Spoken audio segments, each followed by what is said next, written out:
2010 की बात है। पंजाब यूनिवर्सिटी के ग्रेजुएशन के फर्स्ट ईयर के एग्जाम थे। इसी दौरान एक बच्चा चीटिंग करते हुए पकड़े जाता है। टीचर उस बच्चे को आंसर शीट सहित हेडमास्टर के रूम में लेकर जाता है।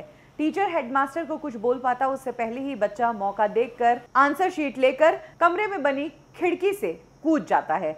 हालांकि ये पहली मंजिल से ही था, लेकिन ये बच्चा कूदने के बाद दौड़ता है और गेट से निकलने की कोशिश करता है। गेट पर वॉचमैन इसे पकड़ने की कोशिश करता है। वॉचमैन के हाथ में इसका शर्ट आ जाता है, तो ये बच्चा शर्ट उतारकर आंसर शीट लेकर वहां से भाग जाता है। ये फर्स्ट ईयर का सीन था। सेकेंड ईयर यही बच्चा एग्जाम देने आता है, हाथों में हथकड़ी पहने। थर्ड ईयर की बात करें तो यही बच्चा स्टूडेंट इलेक्शंस लड़ता है, बुरी तरह हारता है और जब छात्र नेता नहीं बन पाता है तो वो बन जाता है गैंगस्टर। और आज इस गैंगस्टर के नाम कई जुर्म है, जिसमें से एक सिद्धू मूसवाला का मर्डर भी शामिल है। आप समझ ही गए होंगे, मैं बात कर रही हूँ लॉरेंस बिश्नोई की। आज के इस एपिसोड में मैं आपको बताऊंगी कि कैसे सीधा साधा पढ़ने वाला लॉरेंस बिश्नोई जुर्म के रास्ते पर चल पड़ा कि आज जेल से भी अपने गैंग को सक्रिय रखता है और जेल में बैठा बैठा भी मर्डर करवा देता है। सलमान खान को मारने की सुपारी देता है। लॉरेंस बिश्नोई का जन्म पंजाब के अबोहर में हुआ।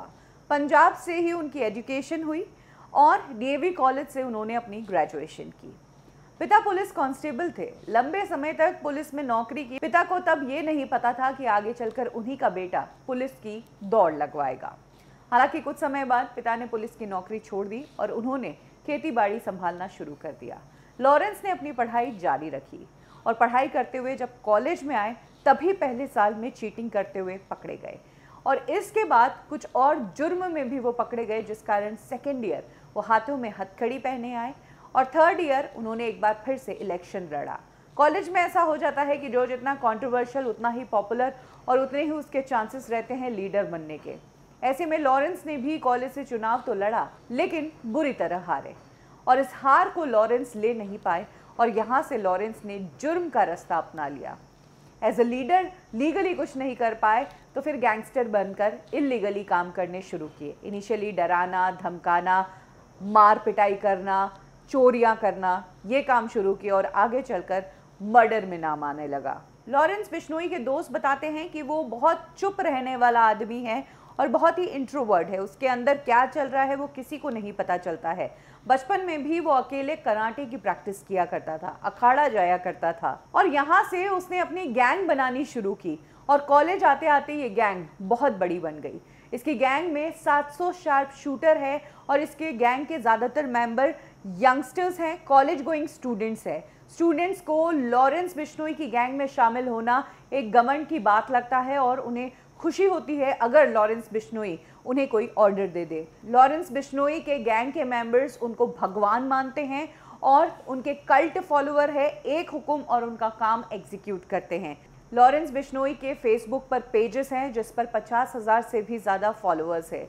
इनिशियली जब लॉरेंस बिश्नोई के मामले सामने आने लगे कि कैसे जेल में बैठकर ये सभी काम करता है, तब पुलिस वालों ने कहा कि ये फर्जी गैंगस्टर है और सिर्फ नाम और पॉपुलैरिटी के लिए ये अपना नाम इन सारी चीज़ों में डालता है, इसको इतनी तवज्जो नहीं देनी चाहिए। लेकिन धीरे धीरे तो लॉरेंस बिश्नोई के नाम मर्डर में भी आने लगे और उसके बाद पुलिस ने भी इसे सीरियसली लेना शुरू कर दिया। लॉरेंस बिश्नोई की उम्र इस वक्त 29 साल है, लेकिन 29 सालों में उसने कई सारे जुर्म किए हैं और पिछले कुछ महीनों से वो राजस्थान की एक जेल में कैद है। कहा जाता है कि भरतपुर या अजमेर की जेल में वो बंद है। सबसे बड़ी बात, जिस वक्त बाहर सिद्धू मूसेवाला की हत्या हुई तब लॉरेंस बिश्नोई जेल में था और जेल में रहते हुए उसकी फेसबुक हैंडल से एक उसका बयान आता है जिसमें वो कहता है कि मैं इसकी जिम्मेदारी लेता हूं और मैंने ही ये हत्या करवाई है और मैंने मूसेवाला को जयपुर से कॉल किया था और उसे बोला था कि तू सतर्क रहे और इस पूरे मामले से हट जा, लेकिन मूसेवाले ने मुझे कहा कि मुझे किसी का डर नहीं, मैं भी अपने पास लोडेड हथियार रखता हूं, जिसके बाद मैंने अपने भाई का बदला लिया। लॉरेंस बिश्नोई जेल में होते हुए भी मोबाइल ऑपरेट कर सकता है। लॉरेंस बिश्नोई जेल में होते हुए भी फेसबुक को एक्सेस कर सकता है। जेल में रहते हुए वो बाहर मर्डर करवा सकता है, तो फिर उसे क्राइम करने से ये जेल भी नहीं रोक सक रही है, जिससे ये इशारा होता है कहीं ना कहीं कि उसकी गैंग में सिर्फ स्टूडेंट्स ही नहीं बल्कि कई पुलिस ऑफिसर्स भी शामिल हैं जो उसे जेल से ये सारी हरकतें करने का मौका देते हैं। इतना ही नहीं, ये लॉरेंस बिश्नोई तो सलमान खान को तक मरवाने की प्लानिंग कर चुका था। 2018 में लॉरेंस बिश्नोई ने अपने 2 शूटर्स को मुंबई के बांद्रा इलाके में भेजा था सलमान खान के घर की रेकी करने के लिए, और उन्हें ऑर्डर दिए गए थे कि सलमान का मर्डर करना है। अब सलमान से बिश्नोई का क्या पंगा, तो उस पर उस शूटर ने पुलिस को जो बयान दिया वो वाकई में चौंका देने वाला था। शूटर ने कहा कि लॉरेंस बिश्नोई जिस कम्युनिटी से बिलोंग करता है उस कम्युनिटी के लिए ब्लैक बक्स यानी कि चिंकारा जो है वो बहुत ही सेक्रेड है, उन्हें पूजा जाता है। ऐसे में सलमान खान ने 1998 में जोधपुर में ब्लैक बक्स की हत्या की थी और उसी का आरोप उन पर लगा। सलमान खान से वो ब्लैक बक को मारने का बदला लेना चाहते थे, सलमान खान को मारकर। सबसे बड़ी बात, black buck case already court में है। बिश्नोई समाज पूरा सलमान खान के खिलाफ चला गया।